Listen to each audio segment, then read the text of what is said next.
기다렸어요. 오랜 시간을 밤이 지나고 빛이 쏟아지길 삶이라는 건 답이 없었고 하루하루가 버거웠던 날들 눈물 짓던 시간 속에 그댈 만난 법 선물이죠 지금이란 순간을 그대가 있어 완성이죠 이 사랑 소중한 걸요.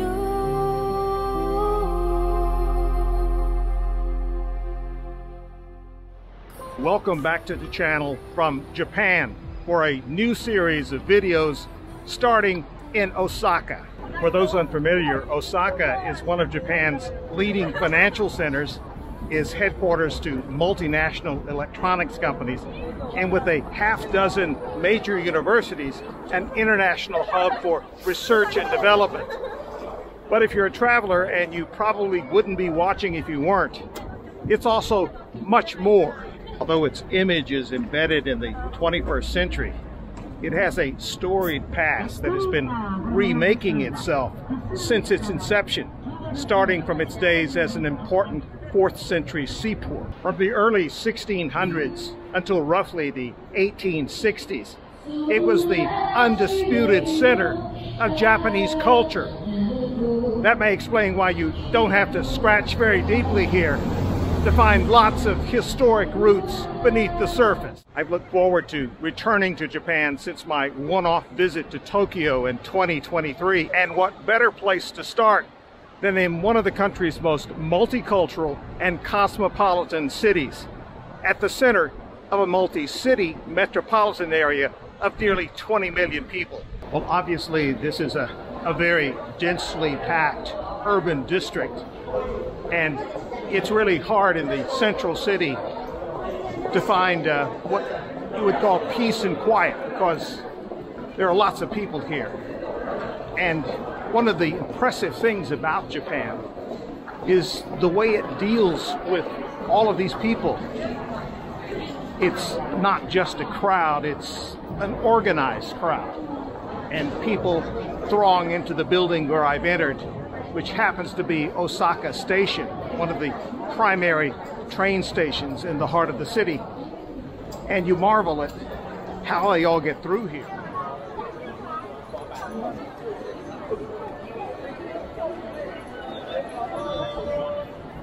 Dotonbori is the heart of Osaka's entertainment district, but it also happens to be the name of the 400-year-old canal that you see here, and the street that runs along it on one side. In an earlier age, this would have been a neon jungle, and it was at one time.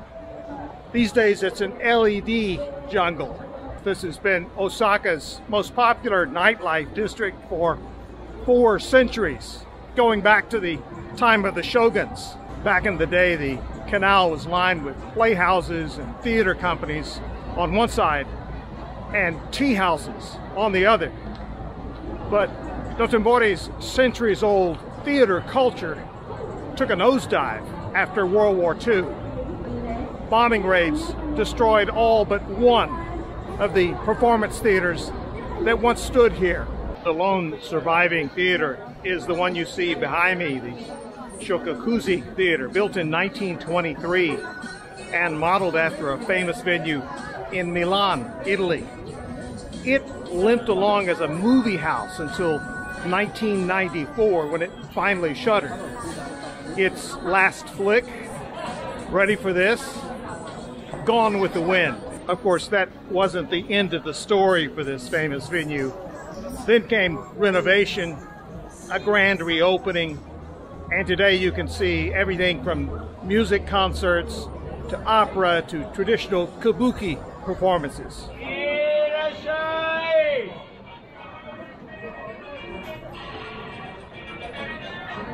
The thriving nightlife scene here isn't dependent on theater, but on food. They say Tokyo likes to dress up, but Osaka likes to eat. There's even an expression for Osaka's food obsession. It's quidori, with apologies for my Japanese. And it means literally to spend so much as to bring on financial ruin. Or, as some people say, eat till you drop.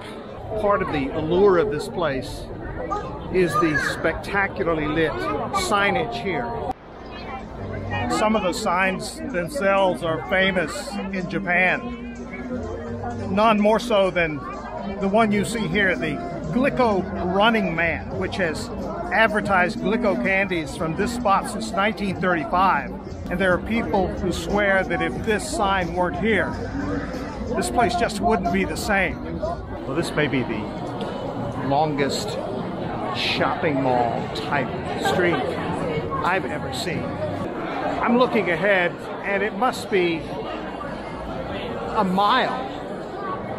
And it is sheer shops, clothing stores, some restaurants, but mostly all of the name brand retailing establishments that you see in such places. And it is leading up to, of course, Dotonbori's most famous two streets, which line either side of the Dotonbori canal. And I keep walking primarily out of curiosity, just to see how far this mallway goes. It seems to go on forever.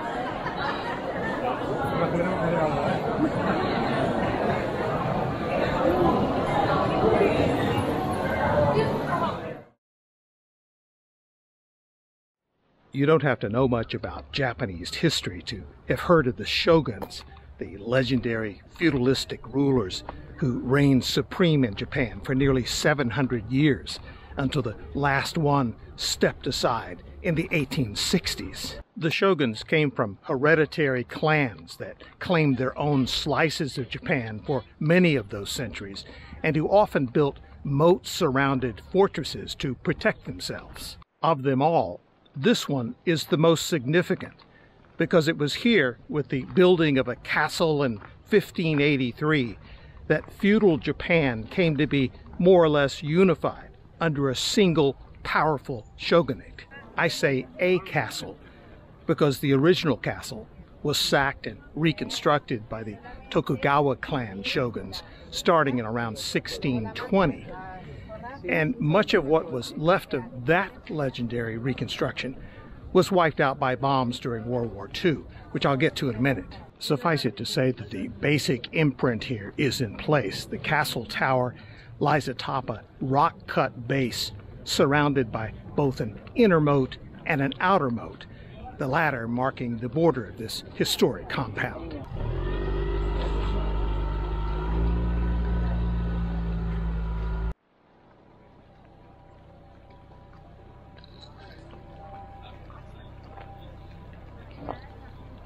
The castle tower and surrounding fortress are a symbol of a bygone Japan, and I don't just mean the shogunates.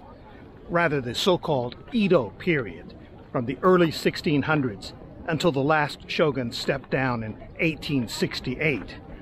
It was an era generally recognized for its relative peace and prosperity, even if ordinary Japanese didn't exactly share in the fruits. Much of what you see here was reconstructed during a massive restoration project in the 1990s, which gets us back to World War II. After the last shogun vacated, Japan's new government built a historic military arsenal behind these walls, an arsenal that was expanded up through the first half of the 20th century.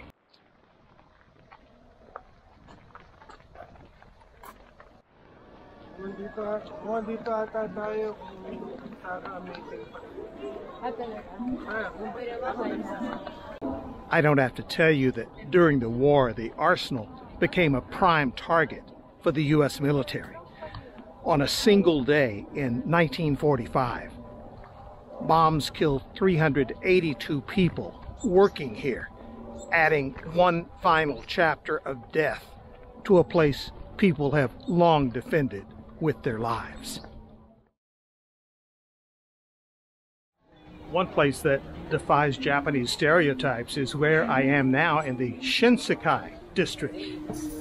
This may be the poorest area of Osaka, and in the past at least it's had to live down a reputation of being semi-dangerous, a magnet for homeless people, and yes, Japan does have homeless people, and historically at least it's where, well, the city's red light district was just to the south of here. In a country where modernism and love of all things Western are dominant traits, it's also a reminder that those traits didn't just happen in a vacuum, and they're not recent.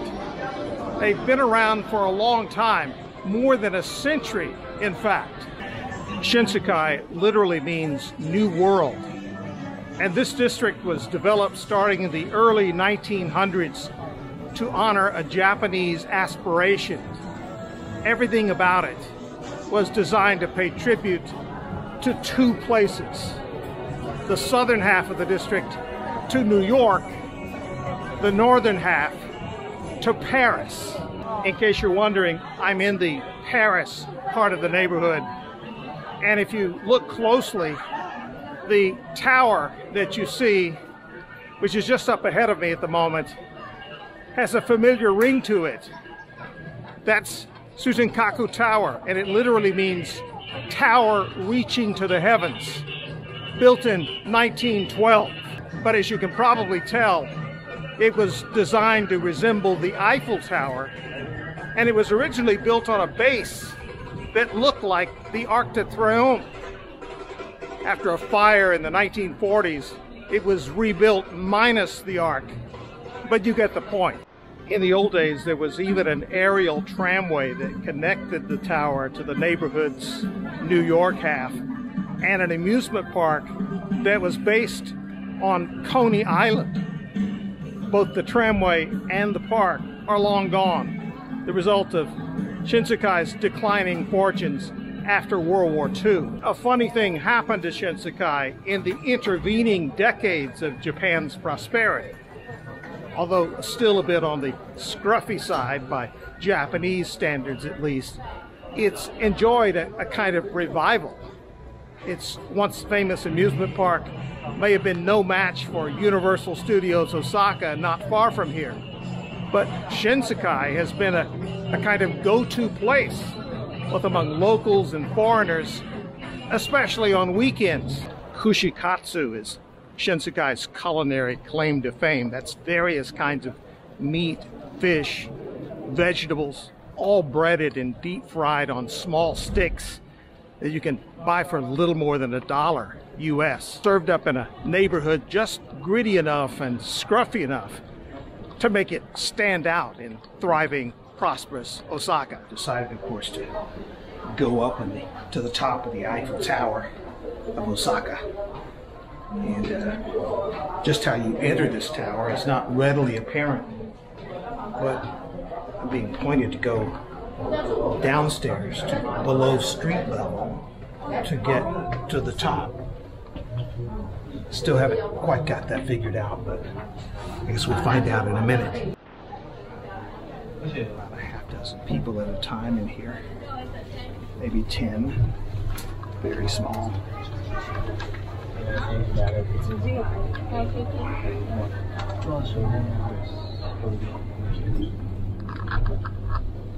Okay, for slider. Please go left side, and turn left in front of the red signage. Then there is a staircase. Take the staircase to third floor.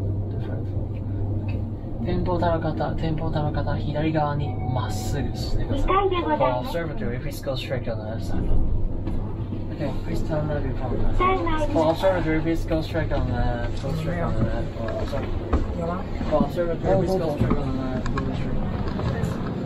Well, you may have heard him mention a slider. It's for kids of any age who want to go up to a certain level of the tower and slide back down, which sounds like a lot of fun, but nonetheless, I'm going to be the adult in the room and go to the observation deck.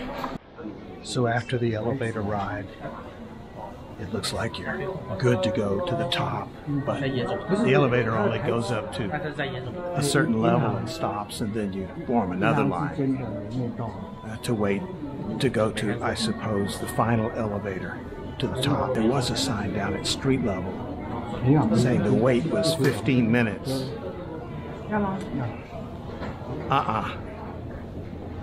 We're at 35 minutes and counting.